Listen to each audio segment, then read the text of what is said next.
जैसे अर्चुआ को हम हमेशा कहते थे कि बाबू जो है सो यही है, नहीं हमरे पापा, हमरे भैया, हमरे पापा, हमने पूछ लो, एक बार फोने लगा दी तो बोली कि बोल रहे हैं साहब कि जो जमीन हमारी जानकारी में नहीं है, जो संपत्ति हमारी जानकारी में नहीं वो तुम्हारा है। तुमने भैया अडानी, अंबानी, टाटा, सारा कौन सा संपत्ति है जो उसकी जानकारी में नहीं है?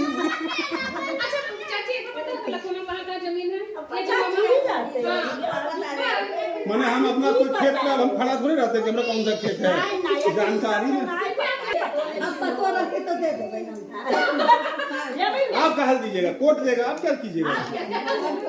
आपको तो 2 साल के बाद तो बेटे निकालेगा, 3 साल के हम ही रखेंगे।